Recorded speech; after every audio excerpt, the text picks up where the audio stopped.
Hello everyone, एक बार फिर से आप सभी का स्वागत है। दोस्तों, इस पर्टिकुलर वीडियो में हम हेरिडिटी एंड इवोल्यूशन को पढ़ रहे हैं, जो कि हेरिडिटी आपके सिलेबस में है।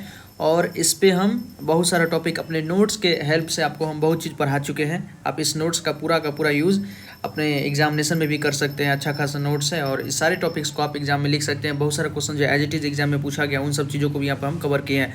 लास्ट 2 वीडियोज़ में हम यहाँ पर बहुत सारे टॉपिक्स को हम कवर कर दिए दोस्तों।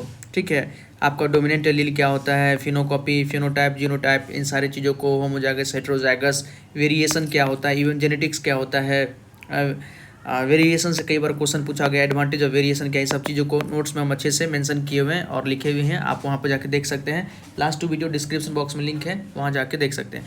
3 से 4 वीडियो में मतलब ये टॉपिक कंप्लीट हुआ, क्योंकि है बड़ा टॉपिक है और बड़ा टॉपिक ऐसे अच्छा खासा क्वेश्चन भी पूछा जाता है। ऑलराइट, इसलिए आपको इसको अच्छे से देखना पड़ेगा। आइए आगे हम कंटिन्यू करते हैं। आज हमारा टॉपिक है रिसेसिव एलील से।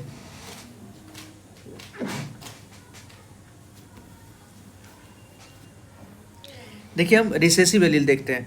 रिसेसिव एलील देखने से पहले दोस्तों एक थोड़ा और मेरे बारे में जान लीजिए थोड़ा।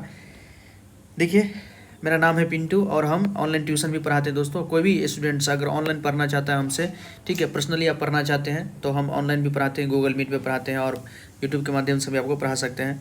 ठीक है, हमने देखिए नीट प्लस IIT-JEM दोनों क्वालिफाइड किया है। नीट तो जानते हैं कि बहुत दिन पहले नीट क्वालिफाइड किए थे। हाल फिलहाल में IIT-JEM जो कि MSc के लिए एंट्रेंस एग्जाम होता है IIT कॉलेज में, वो भी हम क्वालिफाई किए हुए हैं। ठीक है, हमको टीचिंग एक्सपीरियंस है लंबा खासा, स्कूल और ट्यूशन्स में भी हम पढ़ाए हुए बहुत दिनों से।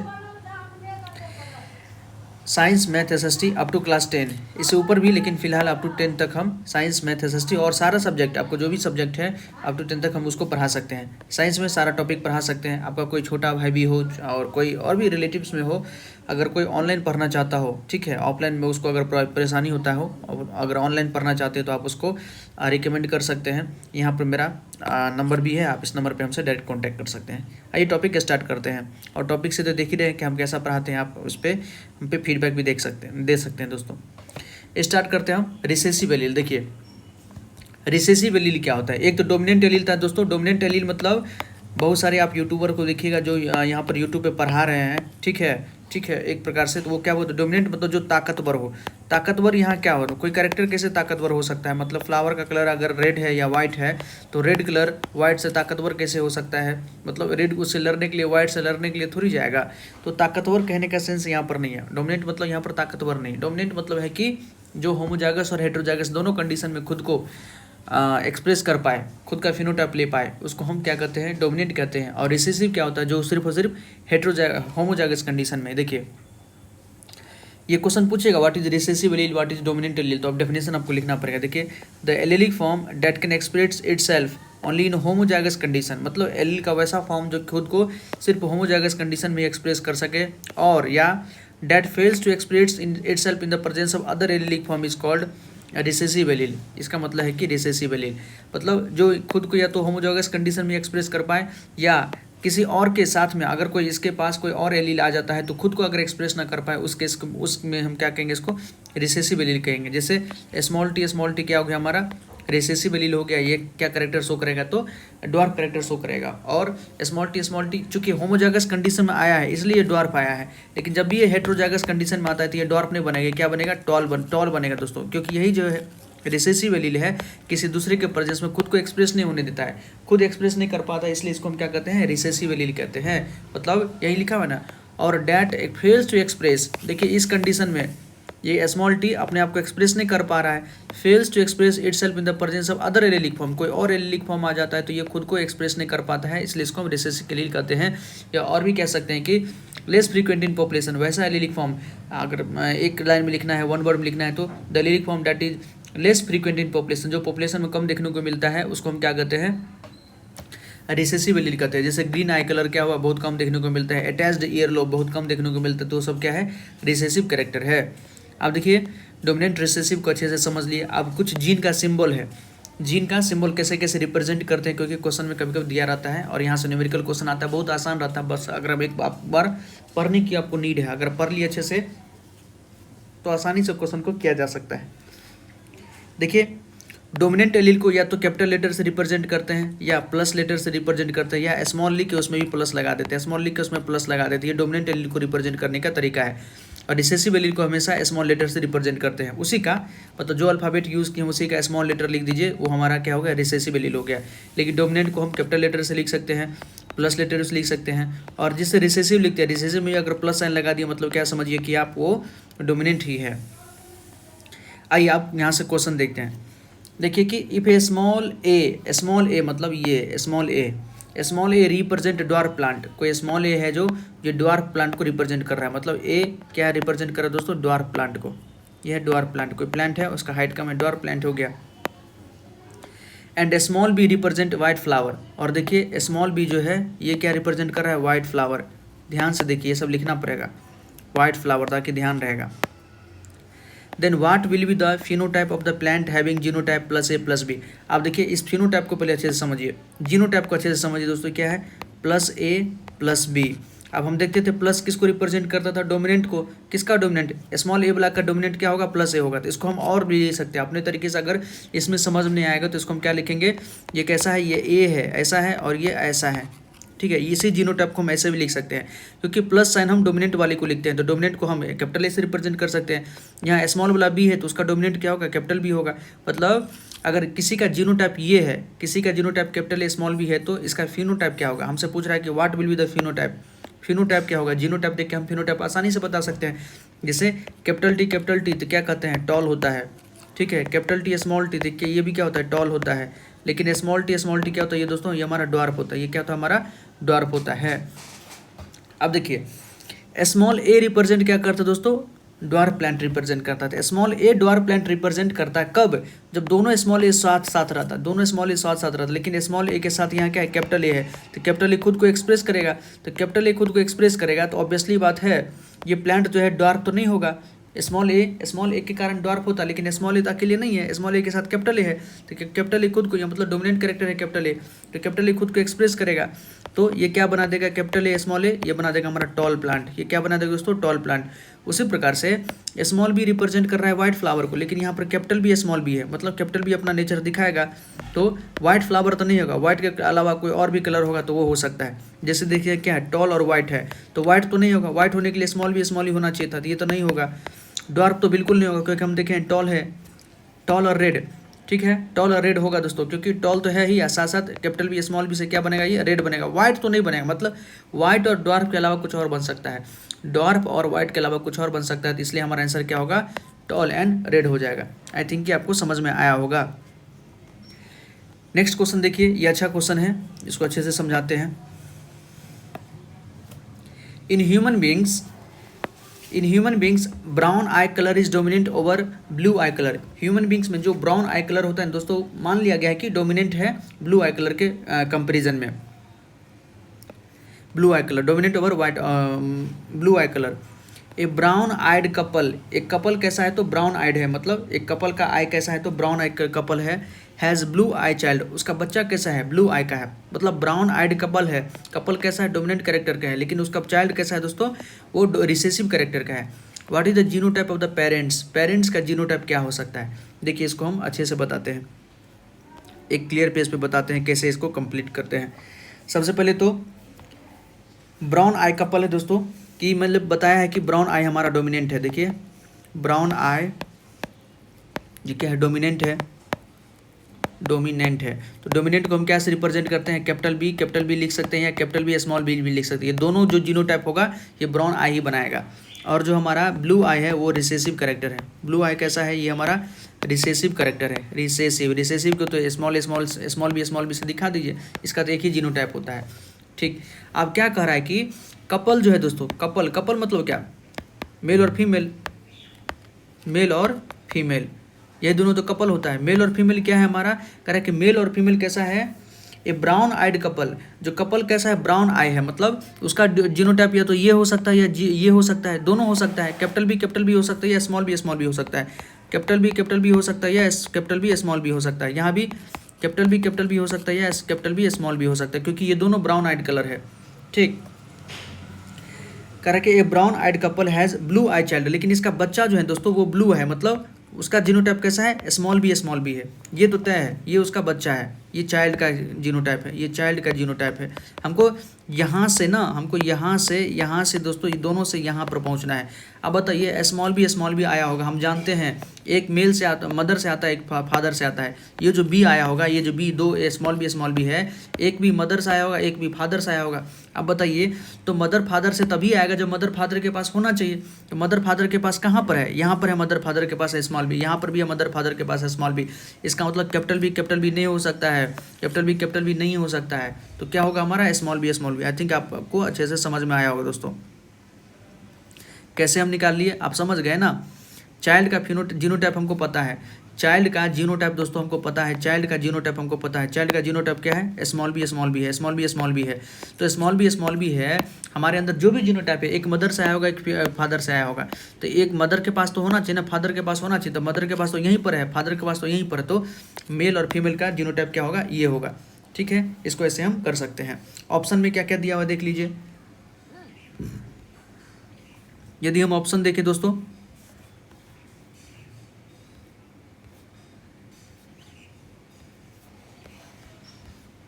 देखिए ऑप्शन देखिए दोस्तों, ऑप्शन को अगर एक्सप्लेन करें तो फादर का कैपिटल बी या मदर का स्मॉल बी तो हो ही नहीं सकता है, क्योंकि फादर से भी तो एक स्मॉल बी आया होगा ना, तो एक स्मॉल बी तो फादर के पास होना चाहिए। तो ये तो नहीं हो सकता, ये तो नहीं हो सकता है। ठीक, फादर का स्मॉल बी फादर का स्मॉल बी हो ही नहीं सकता है। क्यों, क्योंकि फादर कैसा है, ब्राउन आई है, और स्मॉल बी मतलब ब्लू हो गया। फादर कैसा है, ब्राउन आइड कपल, देखिए कपल कैसा है, ब्राउन आई। तो ब्राउन आई तो कैपिटल बी होना चाहिए, कैपिटल बी होना चाहिए। स्मॉल बी का तो संभावना ही नहीं है। मदर हो सकती है, कैपिटल बी हो सकती है, लेकिन कैपिटल बी एक होना चाहिए, क्योंकि ये भी तो ब्राउन है, ये भी ब्राउन आई बता रहा है, लेकिन ये नहीं होगा। फिर देखिए, फादर को कैपिटल बी तो बता रही है, ठीक है, लेकिन मदर को स्मॉल बी बता दिया। स्मॉल बी से मदर का कलर कैसा हो जाएगा, ब्लू हो जाएगा, जो कि गलत है। तो फोर्थ ऑप्शन हमारा करेक्ट है कि फादर भी कैपिटल बी होगा और मदर भी कैपिटल बी होगा, ये सही है।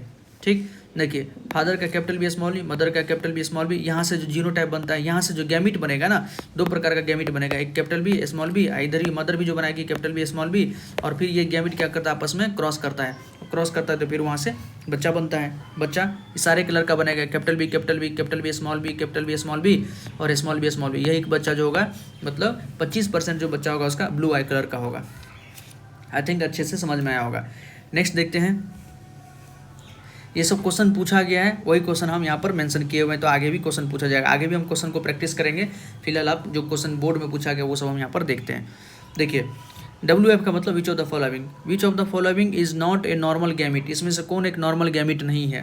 तो देखिए कोई भी जो गैमिट होता है ना, गैमिट जब भी बनेगा दोस्तों, तो उसके अंदर एक ही जीन होगा। A normal gamete has only one allele of A gene, किसी जीन का एक ही एलील होता है, एक है। ठीक है, यहाँ पर देखिए ए है, बी, दो बी आ गया है, दो बी नहीं हो सकता है, एक ही बी होना चाहिए था, ए डबल बी नहीं हो सकता है। मतलब ए नॉर्मल गैमिट, कोई भी जो नॉर्मल गैमिट होता है ना, गैमिट मतलब क्या, जैसे स्पर्म और ओवम होता है, स्पर्म ओवम क्या होता है, गैमिट होता है।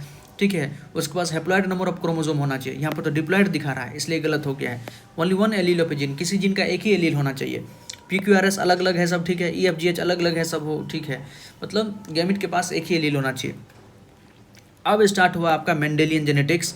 यहाँ से जो है NCERT टॉपिक सीधे यहीं से स्टार्ट करते हैं, लेकिन अगर यहाँ से टॉपिक स्टार्ट किया जाए तो होमोजाइगस क्या होता है, हेट्रोजाइगस क्या होता है, डोमिनेंट क्या होता है, रिसेसिव क्या होता है, जेनेटिक्स क्या होता है, हेरिडिटी क्या होता है, वेरिएशन क्या होता है, वेरिएशन का इंपॉर्टेंस क्या होता है, ये सब चीज़ पता नहीं चलता। ठीक है, और देखते हैं कि बहुत सारे यूट्यूबर जो हैं, जो ऑनलाइन पढ़ाते हैं, अच्छे जिनका व्यूज़ बहुत ज़्यादा जाता है, लेकिन फिर भी वो NCERT से ही पढ़ाते हैं और सारे टॉपिक को बस लपेट देते हैं, टाइम पास कर देते हैं, अल्लर बल्लर कुछ बोल के और निकल जाते हैं। और टॉपिक तो उनका बेहतर रहता है, लेकिन जेनेटिक्स में आगे फंस जाते हैं। जेनेटिक्स वही पढ़ा सकता है जिसने 12th में अच्छे से जेनेटिक्स पढ़ा होगा, जिसका BSc में जेनेटिक्स रहा होगा, वही जेनेटिक्स पढ़ा सकता है। जेनेटिक्स मतलब कोई ये चाइल्ड्स प्ले नहीं है, बच्चों का खेल नहीं है कि आए मतलब पढ़ के पढ़ा दिए, ये नहीं है। ठीक है, क्योंकि ये टॉपिक जो है मतलब हिडन टॉपिक है, इस टॉपिक की चर्चा भी नहीं होती है आसपास में। आप एक बार पढ़ लिए बस हो गया, ये छुप जाएगा, लेकिन और टॉपिक की चर्चा हो जाती है। अब मतलब मेटल नॉन मेटल कोई पढ़ रहा है, मेटल नॉन मेटल 8 में भी है, 9 में भी है, 10 में भी है, सब में है, लेकिन जेनेटिक्स कहाँ पर है 8, 9, 10 में? 8, 9 में कहाँ है जेनेटिक्स? तो 10th में है, 10th के बाद 12th में या ग्रेजुएशन में है। तो जिसने 10th में पढ़ा होगा, ग्रेजुएशन में पढ़ा होगा, 12th में पढ़ा होगा, वही जाके इसको अच्छे से पढ़ा सकता है। तो यूट्यूबर का तो खैर कुछ और वहाँ पर पूरा एल्गोरिथम जो चलता है वहाँ कुछ और ही होता है। वहाँ आप व्यूज़ देख के मत जाया कीजिए कि इसका व्यूज़ बेहतर है तो मतलब ही इज़ द गुड, तो फिर गड़बड़ हो जाएगा। तब तो जो सबसे ज़्यादा लोकप्रिय होता है आप जानते हैं कि कहीं को उसमें खोट भी बहुत ज़्यादा होता है। खैर, हम मेंडेलियन जेनेटिक्स को देखते हैं। देखिए मेंडल का तो सबसे पहले टाइम पीरियड याद रखिए 1822 से 1884 है, ठीक है। 1822 से 1884 इनका बर्न और डेथ का मतलब टाइम पीरियड है। लेकिन हम पहले ही बताए थे, एक बार क्वेश्चन पूछा भी था नीट में, 1856 से लेकर 1863 इनका एक्सपेरिमेंटल पीरियड है। 1856 से लेकर 1863 इन्होंने एक्सपेरिमेंट किया था, पी प्लांट पे जो एक्सपेरिमेंट किया था और उसको उन्होंने मैथमेटिक्स के फॉर्म में अपने जो है कि डायरी में नोट किया था। यही बाद में 1900 के आसपास इसको फिर पब्लिश किया गया, तब जाके पता लगा कि मेंडल ये सब काम तो बहुत दिन पहले ही कर चुका था, तब इनको फादर ऑफ मेंडल का एक प्रकार से क्रेडिट दिया गया। स्टार्ट करते देखिए, Mendel started his work on 3 plant. Mendel ने अपना काम को मतलब 3 प्लांट पे स्टार्ट किया, but continued with only garden पे। लेकिन गार्डन पे, जिसको पाइजम सैटाबियम कहते हैं, ये क्वेश्चन पूछता है, पाइजम सैटाबियम पे ही मतलब कंटिन्यू किए। टोटल 3 प्लांट पे काम किए थे, लेकिन ज़्यादा काम ये पाइजम सैटाबियम पे किए। ही ऑल्सो वर्कड ऑन हॉकवीड, एक प्लांट है, हॉकवीड पे भी काम किए। लवलव एक प्लांट है, उस पर भी काम किए। राजमा पे प्लांट काम किए, मतलब इन सारे प्लांट पे काम किए, लेकिन ज़्यादा काम इनका गार्डन पी पे है। अब देखिए मेंडल्स वर्क, मेंडल क्या काम किया, तो मेंडल स्टडीड 7 कैरेक्टर और 7 pair of contrasting trait. Mendel total 7 character या 7 पेयर ऑफ कॉन्ट्रास्टिंग ट्रेट पर स्टडी किया है। इसी चीज़ को हम देखते हैं। सबसे पहला क्या था, इधर कैरेक्टर है, इसका क्रोमोजोम नंबर है, उसको उस कैरेक्टर में कौन डोमिनेंट है, कौन रिसेसिव है, ये भी देखना पड़ेगा दोस्तों, ठीक है। तो याद रखिएगा, क्रोमोजोम नंबर पूछता है कि फ्लावर कलर का किस क्रोमोजोम पे है, सीड कलर किस क्रोमोजोम पे पाया जाता है उसका कैरेक्टर, प्लांट हेड किस क्रोमोजोम पे पाई जाती है, क्वेश्चन पूछता है। तो टोटल पी प्लांट के अंदर ना टोटल 7 ही क्रोमोजोम होता है। पी प्लांट भी डिप्लॉयड होता है, 2n बराबर होता है उसका 7 होता है दोस्तों, ठीक है। वो डिप्लॉयड प्लांट है, 7 क्रोमोजोम। जैसे हमारे पास 23 पेयर क्रोमोजोम होता है ना, 23 पेयर क्रोमोजोम टोटल 46, उसी प्रकार से पी प्लांट के पास 7 पेयर ऑफ क्रोमोजोम होता है। तो टोटल 14 क्रोमोजोम है, 7 पेयर में होता है। 7 पेयर में जो सब पे जीन नहीं होता है, कहीं सब पे जीन नहीं होता है। डीएनए का कोई पार्ट होता है जिस पे फंक्शनल होता है, जिस पे जीन होता है। तो फर्स्ट पे 2 है, फोर्थ पे 3 है, और एक फिफ्थ पे, एक सेवन्थ पे। याद रखिएगा 4 ही क्रोमोजोम पे उसका 7 जीन आ जाता है। 4 क्रोमोजोम पे जो 7 कैरेक्टर है उसी को हम यहाँ पर देखते हैं। स्टार्ट करते हैं। जैसे फ्लावर कलर, जो कैरेक्टर है फ्लावर कलर, ये क्रोमोजोम नंबर फर्स्ट पे है, और इसका जो डोमिनेंट कैरेक्टर कौन है, वायलेट और वाइट है। अब देखिए वायलेट वाइट में डोमिनेंट मतलब क्या, जो ताकतवर है, मतलब वायलेट को वाइट से लड़ाएंगे ऐसा नहीं है। मतलब जो नेचर में, पॉपुलेशन में, पी प्लांट का जो पॉपुलेशन होता है उसमें ज़्यादा फ्लावर कौन सा कलर का होता है, तो वायलेट कलर का होता है। इसलिए वायलेट कलर क्या होता है, डोमिनेंट होता है। ऑब्वियसली बात है, नेचर उसी को सर्वाइव करने देती है जो फिट हो, ठीक है। सर्वाइवल ऑफ द फिटेस्ट हम पहले भी बताए थे, डार्विन का थियरी है, सर्वाइवल ऑफ द फिटेस्ट। जो नेचर में फिट रहेगा वही आगे कंटिन्यू करेगा, और जो मतलब कमज़ोर होगा वो धीरे धीरे निकलते जाएगा। तो वायलेट कलर डोमिनेंट इसलिए क्योंकि ज़्यादा से ज़्यादा पॉपुलेशन में पाया जाता है। तो जो पॉपुलेशन में ज़्यादा पाया जाता है उसको हम डोमिनेंट कहते हैं, और जो कम पाया जाता है उसको हम रिसेसिव कहते हैं। और डोमिनेंट रिसेसिव का मतलब सिंपल में यही डेफिनेशन है। नहीं तो जो होमोजाइगस के साथ साथ हेटेरोजाइगस दोनों कंडीशन में खुद को एक्सप्रेस कर पाए उसको डोमिनेंट कहते हैं, और जो सिर्फ होमोजाइगस कंडीशन में एक्सप्रेस को उसको हम क्या कहते हैं, रिसेसिव कहते हैं। तो फ्लावर कलर हो गया। सीड को ही कॉटिलेडन भी कहते हैं। सीड कलर भी फर्स्ट क्रोमोजोम पे होता है। तो दोनों कलर जो है, फ्लावर कलर, सीड कलर, ये फर्स्ट क्रोमोजोम पे है। सीड कलर में येलो कलर जो है उसका डोमिनेंट है, और ग्रीन कलर जो है रिसेसिव है। प्लांट हाइट देखें तो फोर्थ क्रोमोजोम पे है इसका जीन। टॉल प्लांट है और डॉर्फ है। टॉल क्या हो गया हमारा, डोमिनेंट हो गया। डॉर्फ क्या हो गया हमारा, रिसेसिव हो गया। पॉड मतलब होता है फ्रूट, पीओडी पॉड मतलब क्या होता है दोस्तों, पॉड मतलब फ्रूट। आपने मटर का छिमी देखा होगा, मटर का छिमी कुछ इस प्रकार के, इसके अंदर में क्या होता है, मटर लगा होता है, इसके अंदर में मटर लगा होता है। तो ये जो पॉड है ना, इसी को कहते हैं पॉड मतलब फ्रूट। ये जो उसका फ्रूट है इसी को हम क्या कहते हैं, पॉड कहते हैं। तो याद रखिएगा पॉड का शेप क्या है, फोर्थ क्रोमोजोम पे है। अगर एकदम फुल है, मतलब इसके अंदर पूरा मटर भरा हुआ है, इसको हम क्या कहेंगे, डोमिनेंट कहेंगे। अधिकतर तो यही होता है ना, हम मटर का खेती क्यों करते हैं, ताकि उसके अंदर मटर हो। तो जिसके अंदर पूरा होगा, पूरा मटर एकदम भरा हुआ है, उसको हम क्या कहेंगे, डोमिनेंट कहेंगे। और जिसके अंदर कम होगा उसको हम रिसेसिव कहेंगे। यहाँ लड़ने ताकतवर की मतलब बात कहाँ हुई। तो फुल होगा तो उसको हम डोमिनेंट कहेंगे। कंस्ट्रिक्टेड मतलब पिचका हुआ है, मतलब जिसके अंदर है ही नहीं, उसको हम क्या कहेंगे, रिसेसिव कहेंगे। फ्लावर पोजीशन मतलब देखिए फ्लावर कभी क्या हो सकता है, टॉप पे हो सकता है, या कभी एक्सिस पे होता है, यहाँ पर होता है, एक्सिस पे होता है। तो एक्सियल हो सकता है या टर्मिनल हो सकता है। या तो टर्मिनल मतलब एकदम टॉप पे होगा, या तो जो जहाँ पे स्टेम निकलता है या जहाँ पे लीफ निकलता है वहाँ से फ्लावर हमारा निकल सकता है, तो उसको एक्सिस कहते हैं। या तो एक्सियल होगा या टर्मिनल होगा। तो जो एक्सियल पे फ्लावर होता है, अधिकतर फ्लावर वहीं होता है। आप देखिए ना, अधिकतर जो फ्लावरिंग प्लांट को देख लीजिए तो उसका फ्लावर कहाँ होता है, एकदम टॉप पे ज़्यादा फ्लावर नहीं होता है, उसके एक्सिस पे होता है, नीचे ज़्यादा फ्लावर होता है, तो इसलिए उसको डोमिनेट कैरेक्टर कहा गया है। तो एक्सियल वाला फ्लावर हमारा डोमिनेट होता है, टर्मिनल वाला हमारा रिसेसिव होता है। पॉड कलर, पॉड मतलब फ्रूट, फ्रूट का कलर यदि ग्रीन है, इसका क्रोमोसोम कहाँ पर, तो फिफ्थ क्रोमोसोम पे है, इसका जीन है। ग्रीन कलर डोमिनेंट है और येलो कलर रिसेसिव है।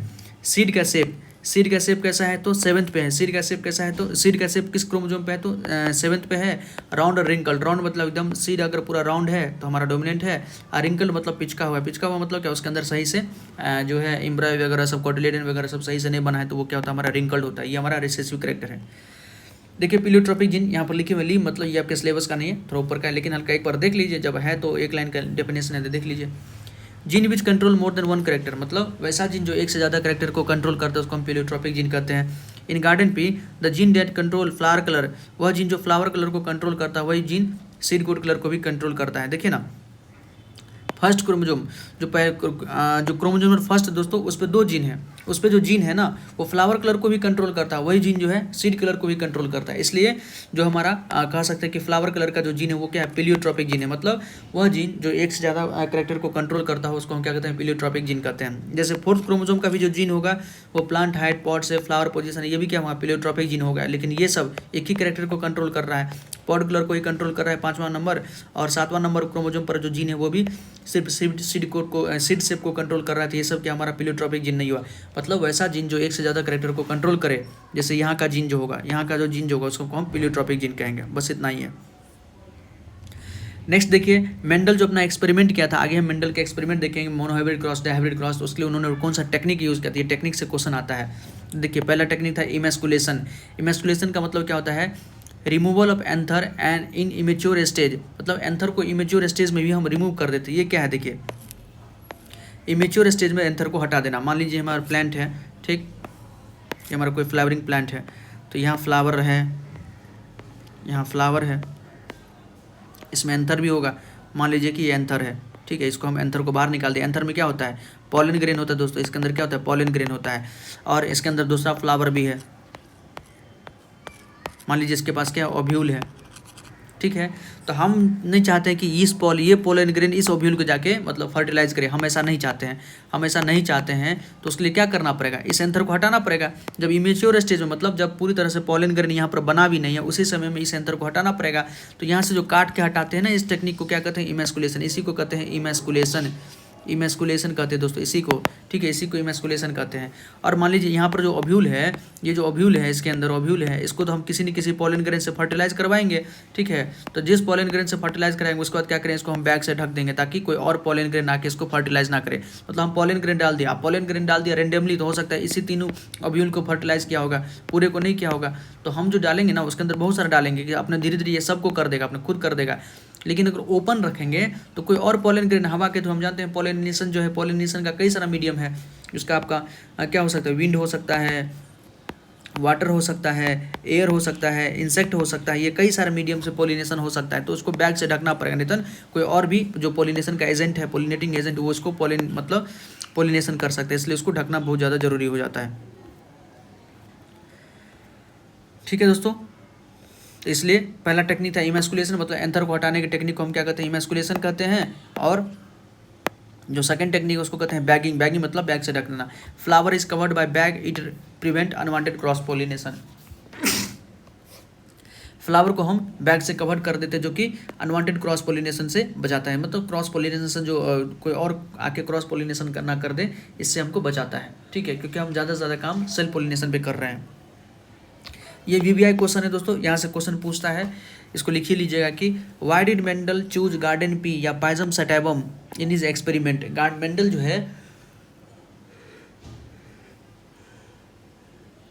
गार्डन पी या इसको पाइजम सटैबम भी कहती है, एक बाइसेक्सुअल फ्लावर है, इसी को चूज क्यों किया अपने एक्सपेरिमेंट में। तो देखिए मेंडल ने पी प्लांट को इसलिए चूज किया because of flowering advantage. P plant में ना कई सारे एडवांटेज है। पहला क्या है, तो P plant is annual plant. Annual plant मतलब जो एक साल में मतलब अपना लाइफ साइकिल को कंप्लीट कर ले। P plant is annual plant with short life cycle, मतलब कम उसका लाइफ साइकिल ना बहुत कम कम दिन का होता है, मतलब 2 से 3 महीना में अपने लाइफ साइकिल को कंप्लीट कर लेता है, फिर से हम उसको उगा सकते हैं।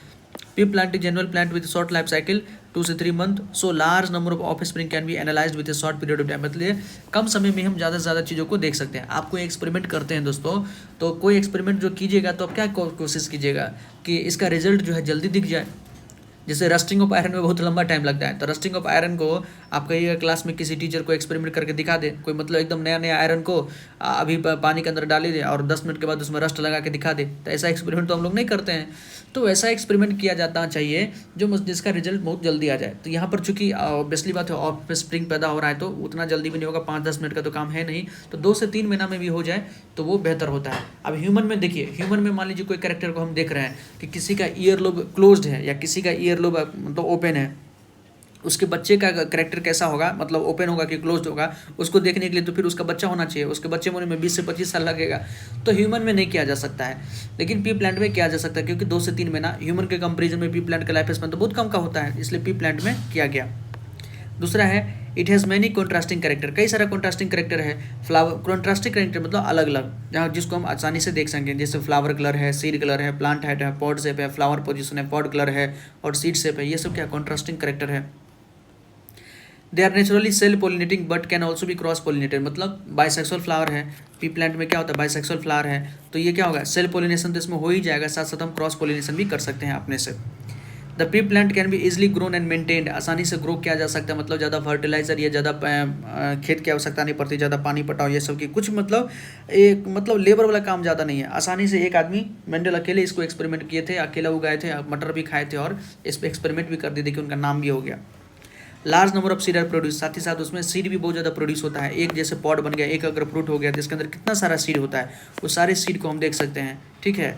तो large number of seed are produced, ये सब उसका कुछ है। ये भी है क्वेश्चन, यहाँ से क्वेश्चन पूछेगा, ये क्वेश्चन भी एग्जाम में पूछा गया, वही है during breeding the removal of anther from a flower is called. Breeding के समय में एंथर को हटाने की प्रक्रिया को क्या कहलाता है, तो इमेस्कुलेशन कहते हैं। क्या कहते हैं दोस्तों, इमेस्कुलेशन। एंथेसिस कुछ और है, पोलिनेशन तो आप जानते ही हैं, वेसेक्टोमी आप जानते हैं, वास्ट डिफरेंस को काट देना, तो emasculation. How many character of pea pod they are chosen by Mendel, pod का कितना सारा कैरेक्टर मेंडल ने चूज किया था। देखिए ना, एक तो क्या था हमारा पॉड शेप था, पॉड शेप था, और दूसरा था पॉड कलर, दूसरा क्या था पॉड कलर था, तो याद रखिएगा दोनों का जीन जो है आसे पास होता है। पॉड शेप जो है इसका जीन कहाँ पर है, तो 4th क्रोमोसोम पे, और पॉड कलर का जीन कहाँ पर, तो 5th क्रोमोसोम पे। ध्यान रखना पड़ेगा किसका जीन किस क्रोमोसोम पे है, तो पॉड से रिलेटेड 2 कैरेक्टर था। अब है कि मेंडेलियन क्रॉस दोस्तों, इसको भी हम कोशिश करेंगे कि नेक्स्ट वीडियो में ही करें, क्योंकि धीरे धीरे ही पढ़ते हैं, तो थोड़ा थोड़ा पढ़ते हैं ताकि चीज़ें मतलब कॉम्प्लेक्स ना हो। एक ही बार में अगर ज़्यादा पढ़ा देंगे तो लगेगा कि इतना सारा टॉपिक है कैसे कंप्लीट होगा, तो धीरे धीरे पढ़िए। मेंडेलियन क्रॉस कल इसको करेंगे, उसमें मोनोहाइब्रिड क्रॉस हम कल स्टार्ट करेंगे, देन आफ्टर मोनोहाइब्रिड क्रॉस का कुछ लॉ ऑफ डोमिनेंस है, कुछ क्वेश्चन कराएंगे, फिर डाइहाइब्रिड क्रॉस को स्टार्ट करके मतलब 1 से 2 लेक्चर में ये कंप्लीट हो जाएगा दोस्तों, ठीक है। 1 से 2 लेक्चर में इस पूरे टॉपिक को हम कंप्लीट कर देंगे, और तब आपका जब ये मतलब अच्छे से हो जाएगा। इसमें इससे ज़्यादा कुछ नहीं पढ़ना है दोस्तों, ये आपका नोट्स कंप्लीट है, प्रॉपर परफेक्ट नोट कंप्लीट है। और इसके अलावा आप एनसीईआरटी को एक बार बस रीड कर लीजिएगा, जो इन टेक्स्ट क्वेश्चन है और जो क्वेश्चन उसका एक्सरसाइज का वो क्वेश्चन लगा के देखिएगा। नहीं बनेगा तो बन ही जाएगा, लेकिन नहीं बनेगा तो आप कमेंट सेक्शन में बताइएगा, या आप हमारे नंबर पे भी हमसे कांटेक्ट कर सकते हैं डायरेक्ट। और हाँ, कोई दोस्तों आपके फैमिली में कोई भी हो अगर ऑनलाइन ट्यूशन पढ़ना चाहते तो प्लीज़ उनको रिकमेंड कीजिए, हमारा नंबर रिकमेंड कीजिए, हमसे बात कीजिए, हम सारा बात वहीं पर करेंगे। कोई भी सब्जेक्ट हो, 6 का हो, 7 का हो, 8 का हो, 9 का हो, 10 का हो, किसी भी क्लास का कोई बच्चा हो, 11 12 का भी है, 11 12 का भी, तो बायोकेमिस्ट्री हम अच्छे से पढ़ा सकते हैं। ऑलराइट, हमने मतलब अच्छे से प्रिपरेशन किया है, नीट का प्रिपरेशन किया है, IIT JEM का प्रिपरेशन किया है, सब में मतलब सफलता मिली है, लेकिन किसी कारण से हम वहाँ पर जा नहीं पाए।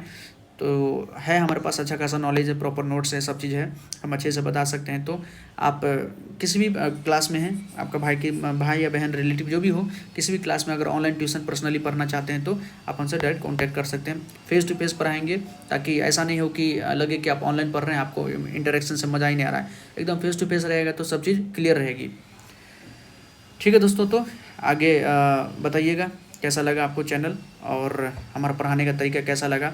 कोई क्वेरी हो तो कमेंट सेक्शन में जरूर पूछेगा। बहुत बहुत धन्यवाद। जय हिंद।